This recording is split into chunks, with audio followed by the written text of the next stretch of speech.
सवाल ये है कि क्या पोर्चुगाल आपका नाम SIS में आने के बाद रिजेक्ट कर सकती है? अगर आपका नाम सिस अलर्ट में आ गया तो पोर्चुगाल के पास क्या ये राइट है कि आपका जो रेजिडेंसी कार्ड है वो रिजेक्ट कर सकें? बिल्कुल भी नहीं। डायरेक्टली पोर्चुगाल आपका रेजिडेंसी कार्ड रिजेक्ट नहीं कर सकता। इवन आपका नाम जो है SIS सिस्टम के अंदर में, अलर्ट के अंदर में है, अनटिल अनलेस आपके अगेंस्ट कोई क्रिमिनल प्रोसीडिंग नहीं है उस रिस्पेक्टिव कंट्री में जिसने भी आपका नाम जो है SIS सिस्टम में डाला है, और आप वांटेड नहीं हो, आपके नाम पे रेड अलर्ट या फिर रेड कॉर्नर नोटिस या फिर इंटरपोल नोटिस, किसी इस तरह की एक्टिविटी में आपकी इन्वॉल्वमेंट नहीं है, तो कॉमन अलर्ट के कारण आपका रेजिडेंसी टाइटल जो है यूरोपियन यूनियन की ट्रीटी और यूरोपियन यूनियन का सिस लॉ 2018 के मुताबिक आपका रेजिडेंसी कार्ड पोर्चुगाल की ओर से रिजेक्ट नहीं किया जा सकता। Based on national interest, country का अपना नेशनल इंटरेस्ट और ह्यूमैनिटेरियन ग्राउंड, ये दो रीजंस हैं सॉलिड जिसके बेस पे आपका वो कार्ड रिजेक्ट नहीं कर सकते। सबसे पहले कि नेशनल इंटरेस्ट क्या है। आप पोर्चुगाल के रूल एंड रेगुलेशन के मुताबिक पोर्चुगाल के अंदर में काम कर रहे थे, जो कि नेशनल लॉ है पोर्चुगाल का। आर्टिकल 88 या 89 या 123 वटेवर, जिस आर्टिकल में भी आपने 2 से 2.5 साल काम किया है, इट मीन आप नेशनल लॉ फ्रेम के अंडर रह के काम कर रहे थे, तो आपका राइट बनता है रेजिडेंसी कार्ड लेने का, और पोर्चुगाल का राइट बनता है आपको रेजिडेंसी कार्ड ग्रांट करने के लिए।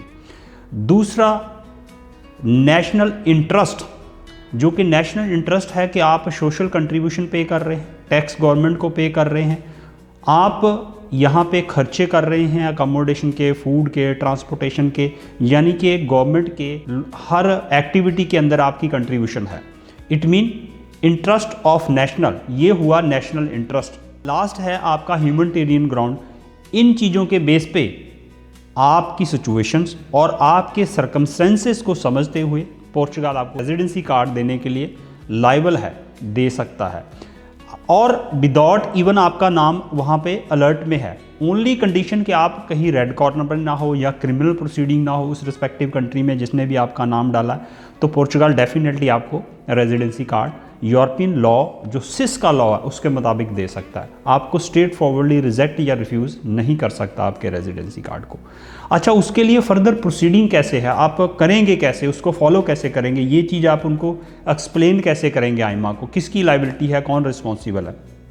पहले तो ये लाइबिलिटी जो है आइमा की है, उस अथॉरिटी के साथ में डायरेक्ट राब्ता कायम करना, कम्युनिकेशन करना, और अगर आपका नाम वहाँ पे है तो उनको इंटीमेशन देना कि हम इस एप्लीकेंट को अपनी रिस्पेक्टिव कंट्री के अंदर में, पोर्चुगाल के अंदर में एक्सेप्ट करने के लिए एग्री हैं, ये हमारे नेशनल लॉ को फॉलो करते हुए यहाँ पे रह रहा है, टैक्स कंट्रीब्यूशन कर रहा है, सोशल कंट्रीब्यूशन कर रहा है, तो आप इसका नाम जो है सिस से रिमूव करें। यानी कि आइमा की खुद की रिस्पॉन्सिबिलिटी है। जो आपको नोटिफिकेशन या आपको फालता दिए जा रहे हैं, उसके साथ ही साथ आइमा की ये फुल रिस्पॉन्सिबल है कि वो आपका नाम रिमूव कराने में आपकी हेल्प करे, आपको सपोर्ट करे, और अथॉरिटी के साथ में जिसने भी आपका नाम डाला है कम्युनिकेशन करे, क्योंकि पोर्चुगाल आपको ऑलरेडी एक्सेप्ट कर चुका है। दूसरा, आपके पास में अदर राइट्स क्या हैं।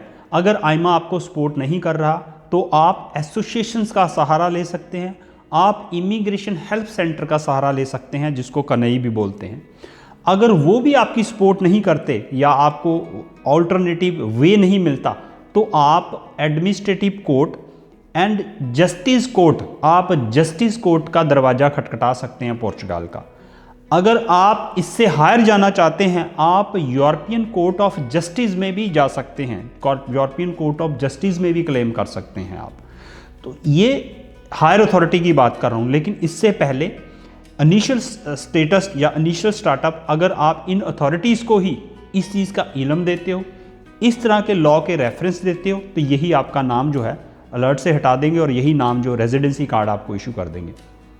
अब आपको इस प्रोसेस को फॉलो कैसे करना है।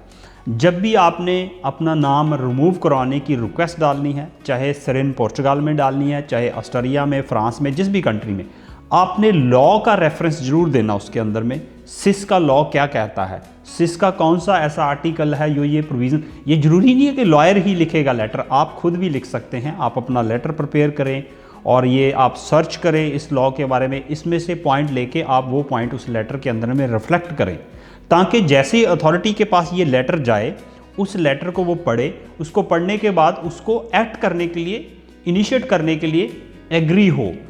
पैरेलली ये इन्फॉर्मेशन आपने आइमा के साथ भी शेयर करनी है, जिन्होंने आपको फाल्ता दिया है, जिन्होंने आपको ऑब्जर्वेशन दी है, तो आपको ये इन्फॉर्मेशन या ये लॉ उनके साथ भी शेयर करना है साथ बाय साथ। जैसे ही फाल्ता आता है आपको अपने पोर्टल के ऊपर में, आप वहाँ पे एक लेटर ड्राफ्ट करके, लेटर तैयार करके, जैसे आपने उस अथॉरिटी को नोटिफाई किया है, इनको भी नोटिफाई करेंगे आप। ये इनिशियल स्टार्टिंग है, ये बहुत बिगनिंग स्टेज है। अगर आपको 60 डे में या 90 डे में ये रिप्लाई नहीं करते, अथॉरिटी रिप्लाई नहीं करती, तो आप उसके सुपीरियर ऑफिसर के पास या सुपीरियर ऑफिस सुपरवाइजर के पास जा सकते हो, कंप्लेंट कर सकते हो। तो जब आप कंप्लेंट दायर करते हो तो you have additional evidences and additional proof. तो फाइनल है उसके बाद में आप, जो मैंने इनिशियल स्टेज पे आपको अथॉरिटीज़ बताए, यूरोपियन कोर्ट ऑफ जस्टिस या फिर पोर्चुगाल का जस्टिस कोर्ट और एडमिनिस्ट्रेटिव कोर्ट, यहाँ पे आप फाइलिंग करेंगे। लेकिन वहाँ पे जाने की आपको स्टेज आएगी नहीं अगर आप इस चीज़ को इस तरीके से इनिशिएट करने की कोशिश करते हो। और इम्पॉर्टेंट है कि सपोर्टिंग डॉक्यूमेंट आप किस तरीके के प्रेजेंट कर रहे हो, अपने लेटर के अंदर में, फॉर्म के अंदर में डिफाइन क्या कर रहे हो। एक तो होता है कि उन्होंने एक चेकलिस्ट, एक स्टैंडर्ड चीज़ दी है, आप उसको फॉलो डेफिनेटली करेंगे, लेकिन एडिशनली सपोर्टिंग डॉक्यूमेंट, एडिशनली अपना कवर लेटर, जिसको एक्सप्लेनेशन लेटर कहते हैं, मोटिवेशन लेटर कहते हैं या नोटिफिकेशन कहते हैं, वो according to the law of that respective country and according to the law of सिस, जो सिस का यूरोपियन यूनियन ने लॉ बनाया है, उसको पढ़ते हुए ही ड्राफ्ट करें, तैयार करें और उसको रिप्रेजेंट करें, प्रेजेंट करें। तो देयर आर हाई पॉसिबिलिटीज़, उस केस के अंदर में बहुत हायर पॉसिबिलिटीज़ हो जाएंगी आपका जो नाम है सिस से रिमूव होने की। आप ये भी आर्गूमेंट कर सकते हैं अपने लेटर के अंदर में, अपनी कम्युनिकेशन के अंदर में, जो भी आप उनको लिख रहे हो। एग्जाम्पल, यूरोपियन यूनियन नेशनल के साथ नॉन यूरोपियन की मैरिज होती है और नॉन यूरोपियन स्पाउस जो है अलर्ट शेंगन अलर्ट में है, तो उसका इमीडिएटली अलर्ट रिमूव हो जाता है सिर्फ मैरिज करने के साथ, क्योंकि वो दोनों को डिफ्रेंशिएट नहीं कर सकते, यूरोपियन नेशनल और उसके फैमिली मेंबर्स को, कि आप भी कंट्री को कंट्रीब्यूट कर रहे हो, नेशनल इंटरेस्ट के लिए काम कर रहे हो और उस रिस्पेक्टिव कंट्री के लॉ फ्रेम के मुताबिक काम कर रहे हो, जो कंट्री आपको रेजिडेंसी कार्ड जो है देना चाह रही है। तो डेफिनेटली जो सिस है, सिस लॉ है, वो आपके फेवर में है। सिस लॉ आपको प्रोटेक्ट करता है, सिस लॉ आपको डिफेंड करता है और आपका राइट है उस लॉ के तहत। अगर आपको कोई भी शेंगन की कंट्री रेजिडेंस कार्ड देना चाहती है और आपने उस रिस्पेक्टिव कंट्री के लॉ को फॉलो किया है, तो वो दूसरी जो कंट्री है वो आपका नाम 100% सिस से रिमूव करेगी, इवन आपका नाम वहाँ पे, अनटिल अनलेस आपके पास अगेंस्ट कोई क्रिमिनल प्रोसीडिंग ना हो, जब बड़ा ऑफेंस ना हो या रेड कॉर्नर ना हो या फिर इंटरपोल ना हो या फिर इस तरह का कोई अलर्ट ना हो। तो उस ऐसे नॉर्मल सिचुएशंस में जहाँ पे आप ओवरस्टे भी कंसिडरेशंस होते हो, असालम कंसिडरेशंस होते हो, कंट्री पास कर रहे थे, नाम डाल दिया आपका, ऐसी सिचुएशंस में आपके पास राइट है पोर्चुगाल का रेजिडेंस टाइटल जो है हासिल करने का। डिफरेंट आर्टिकल्स हैं, आर्टिकल 6 एंड 5 है, आर्टिकल 2016 एंड 3/99 है। कितने सारे ऐसे आर्टिकल्स हैं, अगर आप इसके सिस के लॉ को कॉम्प्रिहेंसिवली स्टडी करते हैं, डीपली स्टडी करते हैं, उसमें बहुत सारे ऐसे पॉइंट्स मिलेंगे जो आपको डिफेंड करते हैं, आपके राइट की प्रोटेक्शन करते हैं, आपको सेफ गार्ड देते हैं। सबसे बड़ा इसमें यही है कि दोनों अथॉरिटीज़ को आपस में कोऑर्डिनेशन करवाना। अगर आप अपना नाम सिस अलर्ट से रिमूव कराना चाहते हो, सबसे बड़ा टास्क इसमें यही है कि आप दोनों अथॉरिटीज़ को आपस में कोऑर्डिनेशन करवाना। कोऑर्डिनेशन तभी हो पाएगी जब आप दोनों अथॉरिटियों को सेम टाइम पे, सेम डॉक्यूमेंटेशन के साथ, सेम एक्सप्लेनेशन के साथ फॉलो करेंगे। पोर्चुगाल की अथॉरिटी आइमा, अनदर हैंड दूसरे साइड पे जो अथॉरिटी है जिसने भी आपका नाम SIS सिस्टम में डाला है, शेंगन की जो भी कंट्री है उसने आपका नाम सिस्टम में डाला है वो।